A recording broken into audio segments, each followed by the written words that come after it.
Boa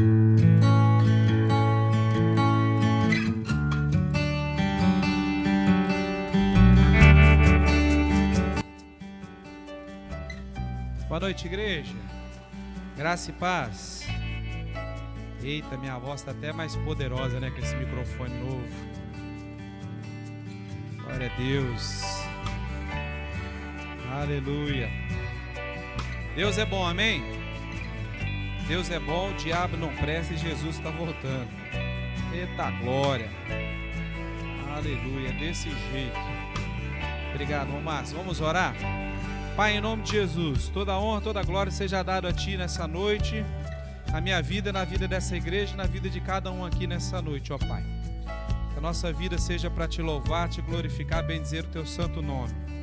Em tudo aquilo que façamos, tudo aquilo que a gente venha falar, no modo de agir, que possamos sempre estar testemunhando o Teu amor, da Tua graça, ó Pai. Louvado seja bendito Teu santo nome. Obrigado por essa igreja, obrigado por cada um aqui nessa noite, por aqueles que estão nos acompanhando ao vivo na internet, que a Tua palavra os alcance, que encontre morada no coração deles também, ó Pai. Obrigado pela oportunidade de dizimar e ofertar na Tua casa. Louvado seja Teu nome, obrigado porque a Tua palavra não falha, ela há de se cumprir, ó Deus, na vida daqueles que ofertarem e dizimar. Obrigado, meu Deus, por mais uma vez o privilégio de poder compartilhar da Tua palavra e do Teu amor com os meus irmãos. Eu oro, agradeço e peço por tudo isso em nome de Jesus. Amém. Amém. Glória a Deus. Aleluia. Que bom que você veio aqui essa noite. Não tinha melhor lugar para você estar hoje à noite do que estar aqui na casa do Senhor. Amém? Louvando o nome dEle. Você fez a melhor escolha que você podia fazer hoje. Aleluia. Glória a Deus. Abre sua Bíblia lá em Lucas capítulo 4, a partir do verso 1.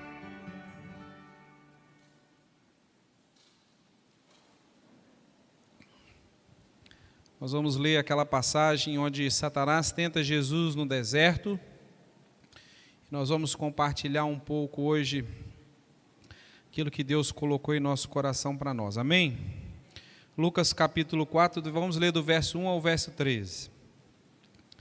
Uma passagem bastante conhecida, né, da palavra de Deus, mas que tem muito, né, para nos ensinar. Amém para todo mundo? Lucas 4, a partir do verso 1, na minha Bíblia, ele diz assim: E Jesus, cheio do Espírito Santo, voltou do Jordão e foi levado pelo Espírito ao deserto.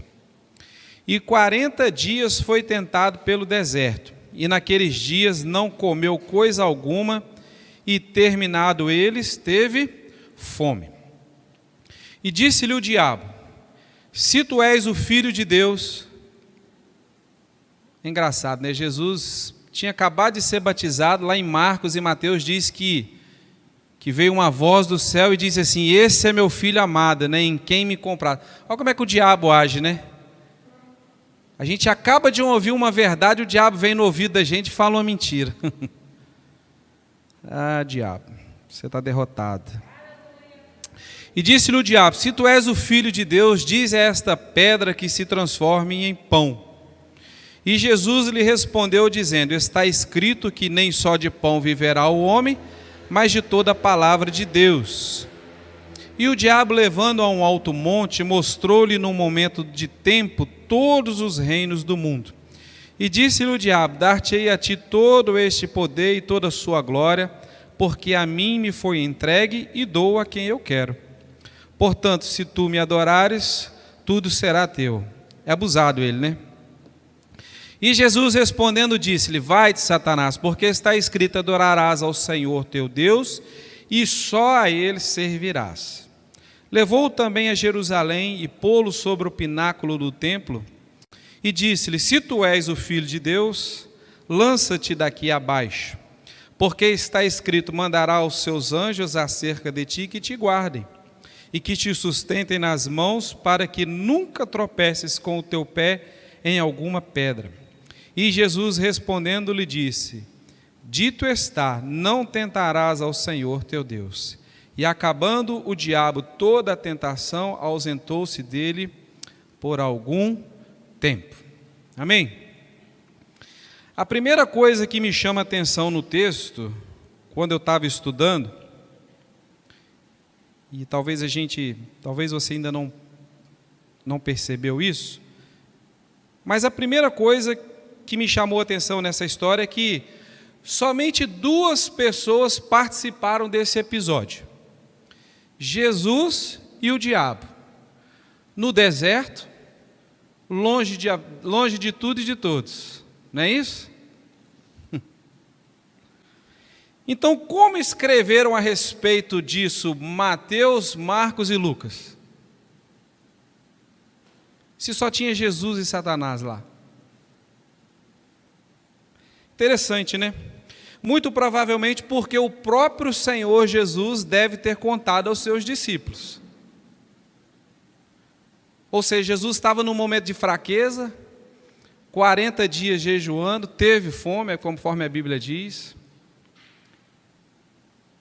E Jesus não escondeu isso dos seus discípulos, contou a eles, né, esse momento de tentação, e com uma riqueza de detalhes impressionante.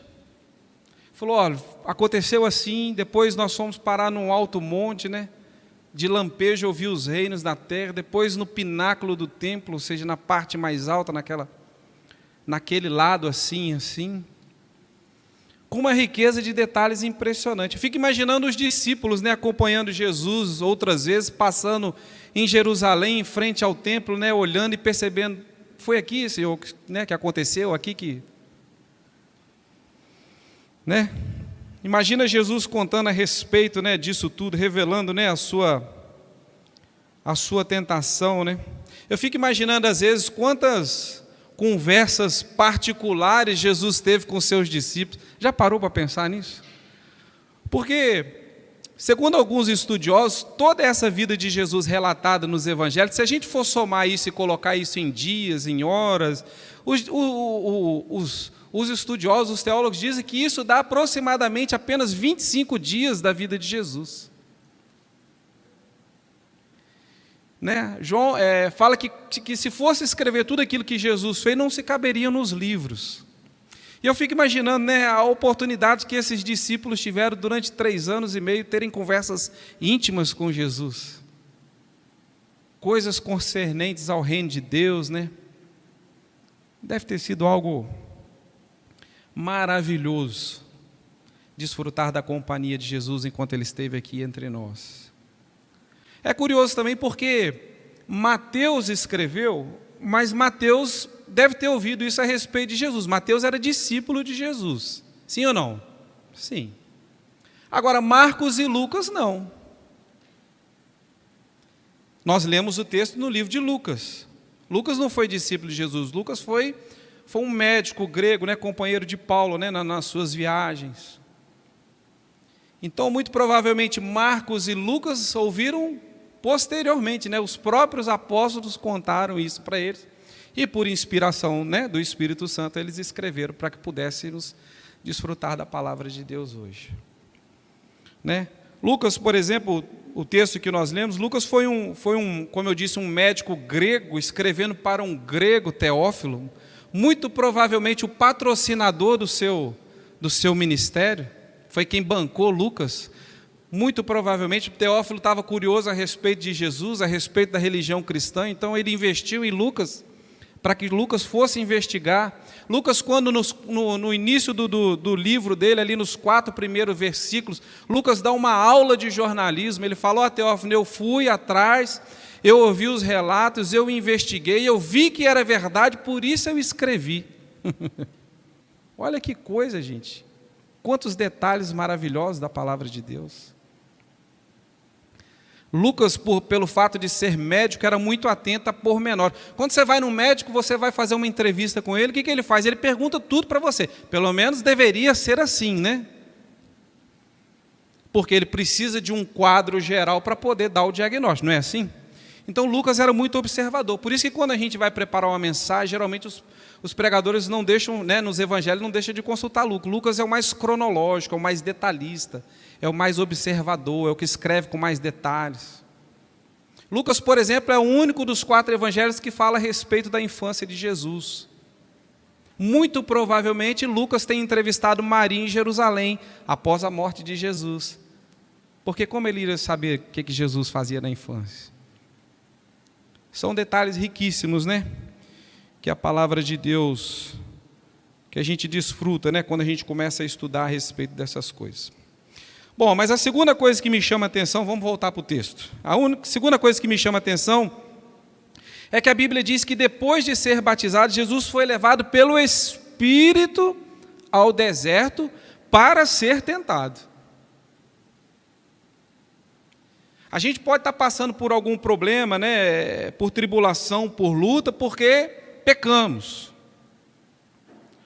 Ou porque estamos vivendo uma vida de pecado, ou porque fizemos uma escolha errada. Né? E a gente sabe que é assim que acontece, acontece assim nas nossas vidas, por consequência dos erros. Mas agora a Bíblia diz que Jesus foi levado pelo Espírito para ser tentado. Isso significa que nós podemos também passar por alguma luta, alguma tribulação, alguma dificuldade, às vezes porque Deus, porque por orientação do Espírito, Ele quer nos testar. Olha que coisa. Lá em Deuteronômio no capítulo 8, né, a Bíblia diz que Deus levou Israel para o deserto, a fim de testar o povo, para saber se o povo era confiável, saber se o povo realmente guardava os mandamentos de Deus. Olha que coisa. E às vezes a gente pode estar passando uma tribulação, né, e a gente está em dificuldade, né, e a gente está lá achando que aquilo é uma obra do diabo, o capeta está pegando no meu pé, e pode ser que Deus esteja testando nosso coração.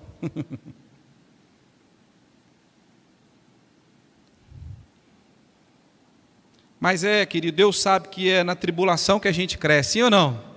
Aleluia. É na dificuldade que a gente adquire maturidade espiritual, sim ou não? Amém. Se a gente colocar a nossa fé em ação, no final dá tudo certo. E é esse comportamento que Deus espera de nós. Quando vem dificuldade, Deus espera que você não seguir por aquilo que você está vendo, mas Ele espera que você seguir por aquilo que você crê, por aquilo que está escrito na palavra. Pode ter o problema que for, a Bíblia diz que Ele cuida de mim, aleluia, eu vou passando pela prova, dando glória a Deus, aleluia. Vou mostrar para Deus que eu sou fiel. Né? Tem muita gente por aí que, infelizmente, querido, né? Se a vida dele fosse 1001 maravilhas, eu vou falar a verdade para você, ele nem se lembrava que Deus existe. Tem muita gente por aí, querido, que vive uma vida tão abastada, né? tão favorecida, que ele nem lembra que Deus existe. Ele confia na conta bancária dele, ele confia na inteligência dele, na sabedoria dele, mas de Deus, ele levanta todos os dias e vai dormir todos os dias, nenhum obrigado, Senhor, ele fala. É lógico que tudo tem a regra, né? As regras têm as suas exceções. Mas na vida de Jesus, o que aconteceu provou que realmente Jesus era Filho de Deus, amém? Capaz de vencer o diabo e vencer as suas tentações. Jesus saiu vitorioso do embate. Aleluia. E nós? Nós também somos filhos de Deus, amém? A Bíblia diz que Deus recebe por filho todo aquele que o aceita. Nós também somos filhos de Deus, também temos capacidade de resistir ao diabo e de sairmos vitoriosos nas tentações. Aleluia. Pastor, acontece da gente ser provado, testado? E como?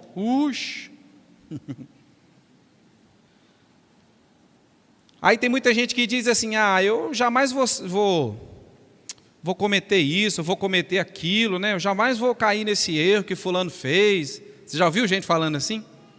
Isso aí que fulano fez, jamais eu vou fazer isso. Mas entenda, querido, deixa eu explicar algo para você. Como é que você vai saber se você fala desse jeito? Como é que você vai saber que se isso realmente é uma verdade na sua vida?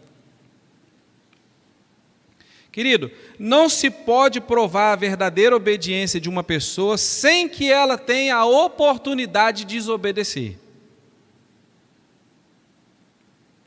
Não se pode provar que uma pessoa é obediente de verdade sem que ela tenha a oportunidade de desobedecer.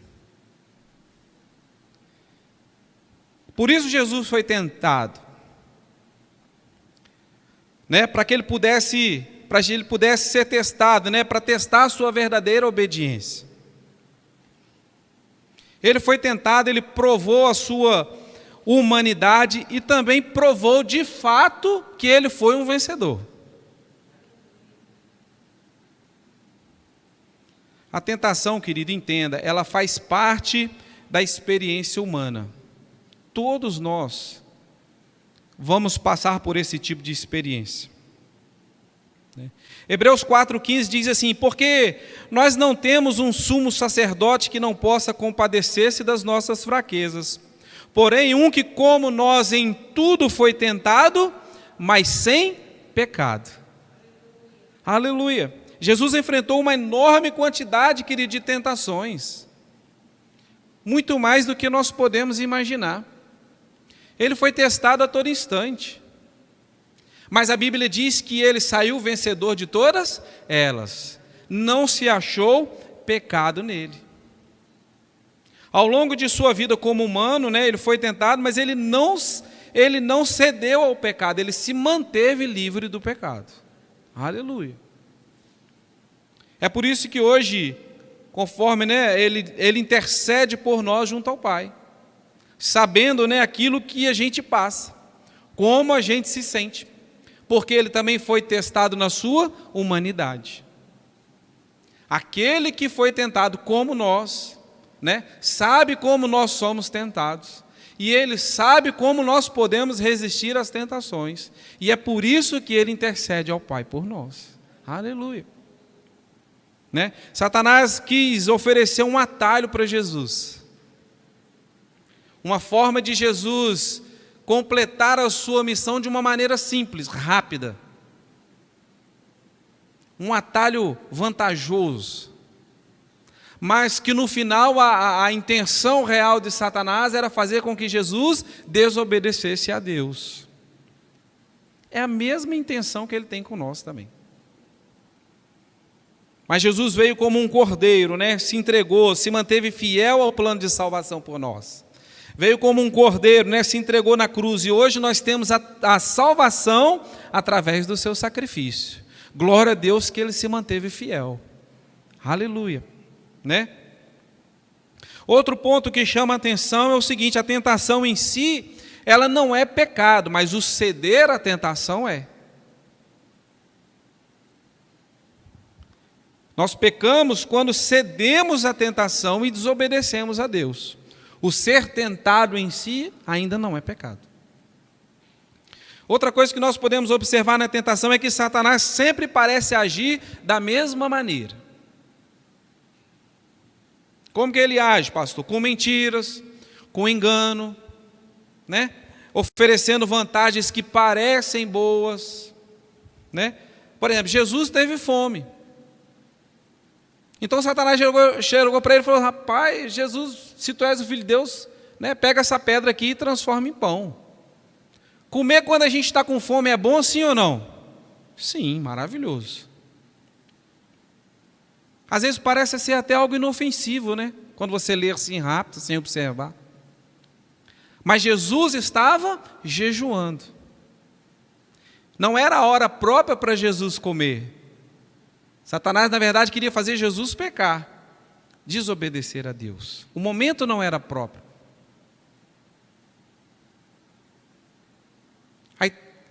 Aí fica curioso, porque às vezes a gente pensa assim: poxa, Jesus negou transformar uma pedra em pão, mais à frente um pouquinho, mostra ele lá multiplicando pão para 5.000 pessoas, 4.000 pessoas, não é? Mas a gente precisa entender o que havia por trás daquilo ali. Quando Jesus multiplicou pão para aquela multidão, era para glorificar a Deus. A intenção de Satanás era fazer Jesus desobedecer a Deus. Algo completamente diferente. O momento era inapropriado, Satanás tentou convencer Jesus a pecar. E ele vem com mentiras e coloca um monte de ofertas, na nossa frente, esperando que a gente aceite as suas sugestões. No jardim do Éden, por exemplo, o que foi que ele fez com Eva? Olha, se você comer dessa frutinha aqui, você vai ser igual a Deus, inteligente igual a Ele. Só você comer dessa fruta aqui. Na verdade, Satanás estava acusando Deus de egoísmo. Olha, ele não quer dividir o conhecimento dele com vocês. Ele é egoísta. A Eva bobinha foi lá e aceitou a sugestão. Na verdade, querido, quando Deus colocou aquela proibição, não foi para fazer mal ao homem, não era porque Deus era egoísta, era porque Deus queria privar o homem do mal. Deus havia criado tudo perfeito. E o pecado trouxe essa consequência que estamos vivendo hoje. O mundo do jeito que está.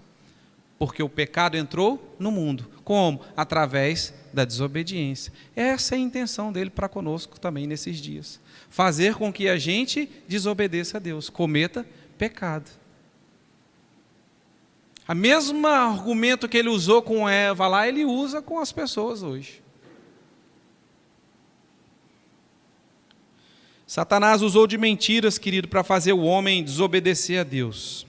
Às vezes ele vai usar, querido, até mesmo pessoas próximas de nós. Parentes, amigos, conhecidos, né?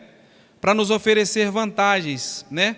Mas na verdade tudo isso, querido, é só uma forma de tentar fazer a gente desobedecer, né? O desejo maior dele é fazer a gente errar. E como a gente pode proceder diante dessas coisas? Fazer como Jesus fez, não ceder à tentação. Tiago, lá em capítulo 4, verso 7, diz assim: sujeitai-vos a Deus, resisti ao diabo, e ele fugirá de vós. Aleluia. Essa é a receita. Quando você o resiste, querido, firmado em Deus, firmado na palavra, né, firmado no desejo, eu vou obedecer a Deus, eu não vou ceder isso aqui.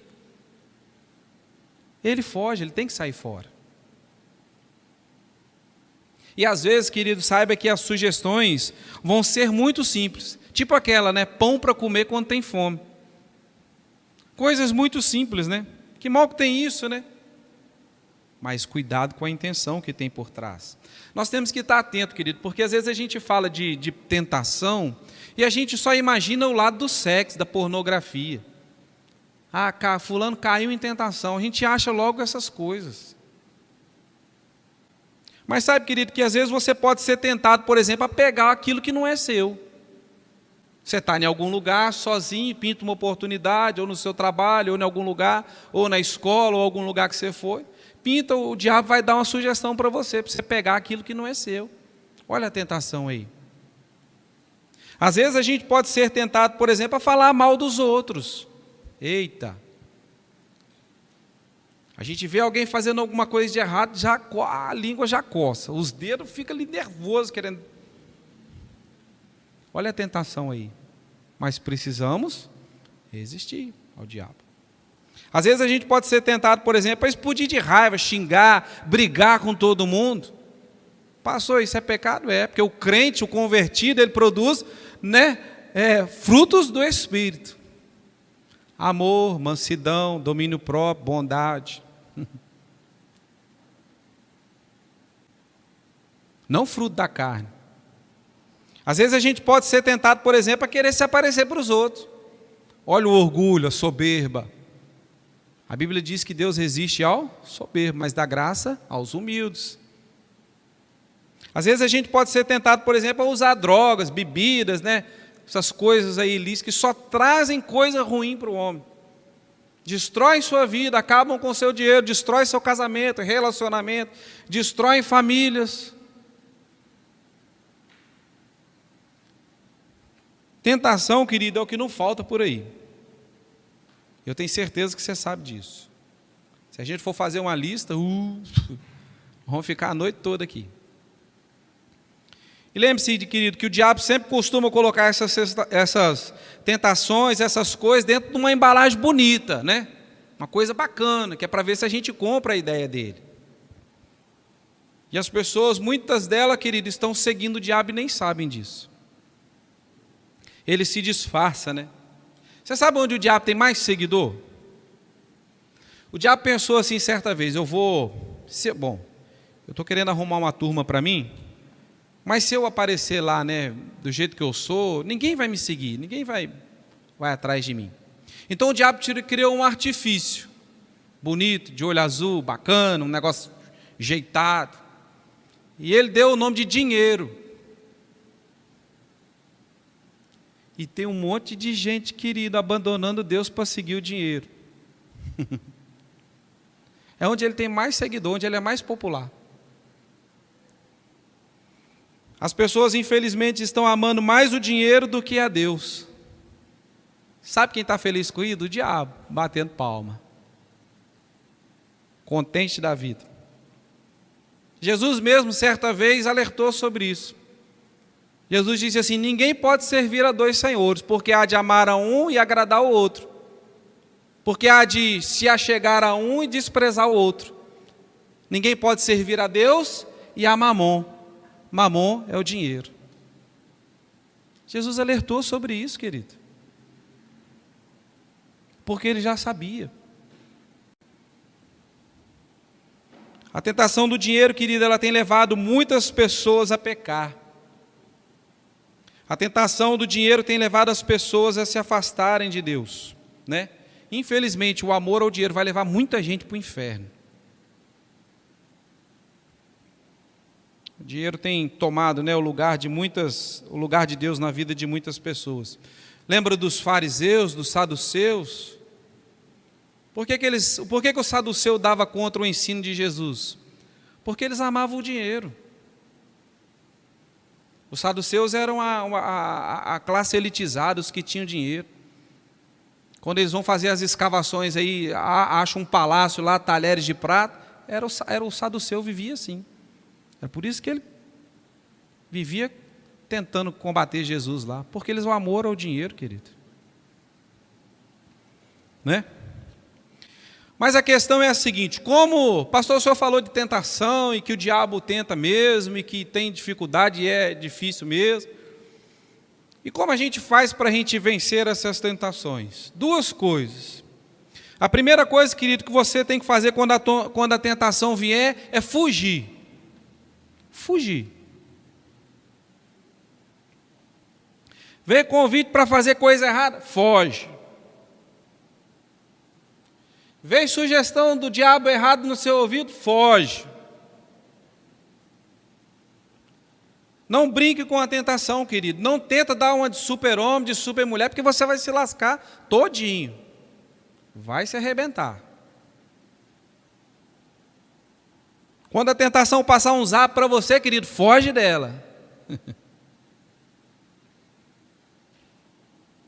Quando a tentação pedir para você segui-la, né, ou segui-la lá no Instagram, no Facebook, você sabe que aquilo vai dar errado, sai fora, hein?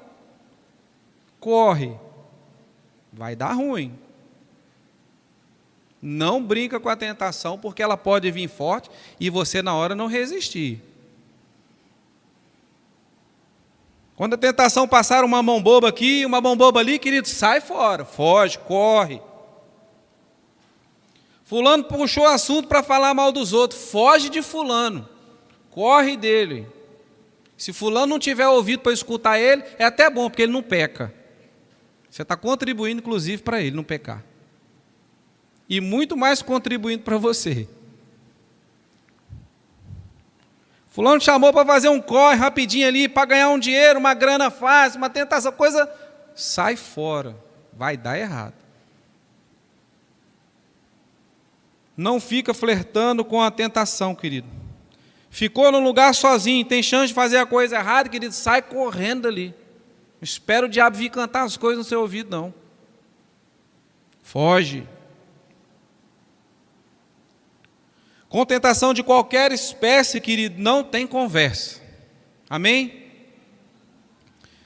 Se você abandonou um vício, você vai ficar por aí frequentando os mesmos lugares que você ia com a velha turma. Sai fora disso, querido. Não é mais ambiente para você. Aí o super crente diz assim, você já tem com o super crente, você sabia? Aí o super crente diz assim, pastor, você é bobo, senhor. Não tem nada disso não.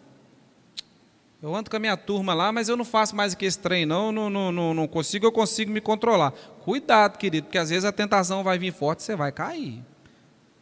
É melhor você ser esperto, fugir daquele ambiente, você não está lá, para você não ser tentado, não dar lugar ao diabo na sua vida. Lembra de José? José do Egito, lembra? Quando a tentação chegou para ele, o que foi que ele fez? Saiu correndo, vazou a área. E mesmo fazendo isso, deu no que deu, sim ou não? ainda passou um perrengue danado, fugindo. Imagina se ele não tivesse fugido. Agora, tem uma diferença, porque José foi fiel, Deus o honrou. Aleluia. Aleluia. Quando você for fiel, querido, Deus vai te honrar, pode ter certeza disso. Você acha que a mulher de Potifar era feia? É ruim. A mulher de um dos homens mais poderosos do Egito na época, você acha que ela é um trambolho? É ruim. Foi escolhida a dedo. Mas José, deu pipa na linha, saiu fora. Não ficou lá para pagar o preço, para ver o que ia acontecer. Sujeitai-vos a Deus, querido, resisti ao diabo e ele fugirá de vós. Tem gente que resiste ao diabo, mas vamos entender o versículo. E a gente tem que resistir mesmo. Quando ele vier com alguma coisa, eu te repreendo em nome de Jesus. Mas a Bíblia não manda a gente ficar lá resistindo à tentação, não. O que você tem que fazer com a tentação é você tem que correr dela. Correr dela. Porque você não sabe como vai ser. Aí você vai lá ficar flertando com o negócio, dando uma de bobo, esperando o diabo te laçar. É ruim. Não resista às tentações, querido. A tentação a gente tem que fugir dela, não tem que ter conversa com ela. Não fica de papo furado com tentação, porque vai dar ruim. A segunda coisa que a gente precisa fazer para a gente vencer as tentações, querido, clame por ajuda. Peça ajuda. Deus tem como nos ajudar, amém? Ele sempre ajuda, Ele não nega socorro para ninguém. Lá em 1 Coríntios 10, 13, Paulo escrevendo diz assim, não veio sobre vós tentação, senão humana. Mas Deus é fiel, que não vos deixará tentar acima do que podeis suportar. Antes, com a tentação, dará também o escape, para que o possais suportar. Quem dá o escape? Quem dá o livramento? Quem ajuda na hora da tentação? Deus. Então clame por Ele. Peça ajuda a Ele. Quando a gente está doente, o que a gente faz? A gente sai de casa, pega o carro, pega o ônibus, pega o Uber, vai lá no médico, vai lá no hospital, vai se consultar com o médico para pedir uma ajuda, para tomar um remédio. Sim ou não? Quando você enfrentar problema, tentação, querido, vá para Deus, peça a Ele ajuda, para Ele também te livrar, te ajudar. Não é porque você está passando por uma tentação que Deus vai parar tudo que está fazendo no universo para vir te acudir. Não é assim que funciona. A prova disso foi que Jesus ensinou lá na oração do Pai Nosso. E não nos deixeis cair em tentação. Ou seja, Jesus estava ensinando a gente a orar, a buscar a Deus. Ser tentado ainda não é pecado, mas se ceder vai ser. Então, querido, quando a tentação vier, busca de Deus. Corre para Ele. É Ele que ajuda, é Ele que livra. Faça a sua parte e clame ao Senhor. Temos que nos achegar a Ele e pedir ajuda. Foi assim que Jesus nos ensinou. Se não fosse para pedir ajuda, Jesus não teria nos ensinado, não é verdade? Se está registrado ali, é porque é para a gente aprender, para a gente fazer. Amém? Tem gente que cai, gente, porque quer dar uma de super-homem mesmo. Fica flertando com o negócio, não clama ao Senhor, acaba ficando ali e acaba caindo na tentação. Porque quer dar uma de super-homem. Se preciso for, querido, compartilhe com os seus pastores. Peça ajuda. Nós não estamos aqui, querido, para julgar ninguém, não. Pelo contrário, estamos aqui para te ajudar. O que eles vão pensar de mim? Ei, querido, é melhor você conversar e pedir ajuda do que você quebrar a cara, se lascar todo. Eu sempre falo aqui, querido, nós somos irmãos na igreja, pessoas de longo caminhada espiritual, pessoas, homens e mulheres de Deus, querido, homens e mulheres de oração que estão aqui pagando o preço. Compartilhe os seus problemas com Ele, peça ajuda. Deixa o orgulho de lado, querido. Mas se livre do problema, se livre de Satanás. Fuja da tentação. Pessoas estão aí, para te aconselhar, servos de Deus, com certeza, eu já falei isso aqui, às vezes as pessoas mais experientes, às vezes não, com certeza um homem de Deus, ele te dá um conselho, né, sobre uma vida correta, uma vida baseada na palavra, um homem de Deus, ele vai te livrar de lá na frente você quebrar a cara de um monte de jeito. Agora, procura um homem de Deus, uma mulher de Deus, para você se aconselhar, não sai falando para qualquer um não, aí você vai quebrar a cara mesmo. E quando alguém chegar para pedir um conselho para você, para pedir para você orar, para você ajudá-lo em oração, por algum problema, seja o que for, querido, não é para você sair espalhando para todo mundo, né? É para você dobrar o joelho e orar por ele, ajudar ele. Aleluia. Esse é o papel da igreja. Suportai-vos uns aos outros, não é para ficar suportando. Ah, não aguento fulano, tem que aturar fulano. Não, é para você dar suporte, apoiar, ajudar na caminhada. Está caído, vamos levantar aqui, meu irmão, vamos caminhar junto. Não fica querendo esnobar o problema do outro, não. Paulo diz que quem está em pé, cuida para não cair. É para isso que é a igreja. Para acudir quem está aqui e quem está lá fora. Ser tentado, querido, qualquer um é. Busque de fato, querido, um aconselhamento, uma ajuda, né? Busque o Senhor. Aleluia. Como filhos de Deus, querido, nós temos que compartilhar coisas boas, úteis, né? Coisas que vão acrescentar no reino de Deus. E não ficar compartilhando o problema, né? A tentação, a dificuldade do outro, amém? Sejamos, querido, pessoas, né? Sábias, pessoas segundo o coração de Deus, segundo aquilo que a Bíblia espera, né? Que um filho de Deus faça, amém? Com o avanço da internet, né? Das redes sociais, parece que quando alguém faz algo de errado, logo aparece, logo destaca, né? E tem um botãozinho do inferno lá, um tal de compartilhar lá, que, ô, tristeza. Em vez de compartilhar coisa boa, fica compartilhando, mandando mensagem para frente, troço do inferno. Compartilhando as obras do diabo. Vamos ter cuidado com essas coisas, querido. Se alguém te procurou e compartilhou com você, querido, uma dificuldade, ore, ajude essa pessoa, amém? Não sai por aí, né, acabando de esculhambar a vida da pessoa. Procure seus pastores, converse com eles, procure Deus, amém? Estamos aqui para te ajudar, aleluia, amém? Então, querido, quando a tentação quer chegar, querido, procure ao Senhor, procure ajuda, querido, e faça a sua parte, fuja dela. Não fica flertando com a tentação, que uma hora pode dar errado. O pecado, querido, ele afeta diretamente a nosso relacionamento com Deus, a nossa intimidade com Ele. E nós não podemos permitir que essas coisas criem barreiras entre nós e Deus. Amém?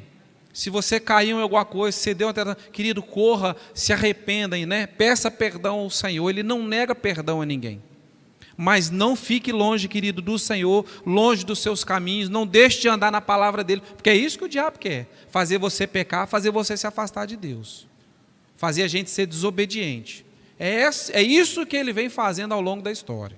Mas nós não vamos dar lugar a ele, vamos sujeitar a Deus, andar na palavra dele, resistir ao diabo e ele fugirá de nós. Amém? Glória a Deus. Peça ajuda a Deus, sempre estará de braços abertos para você ajudar. E como igreja, querido, que nós sejamos, eu e você, uma bênção na vida do nosso irmão e na vida de quem está lá fora e precisando de Jesus. Amém? Glória a Deus. Aleluia. Que Deus te abençoe, Deus te dê um restante de noite abençoado, guardado e protegido por Ele. Amanhã, às 7h15, estaremos aqui de novo para o culto de oração. Todos estão convidados, amém? E no domingo, teremos a escola bíblica e o culto às 19h30. Deus te abençoe, vá em paz, o Senhor te guarde, te abençoe em nome de Jesus. Amém.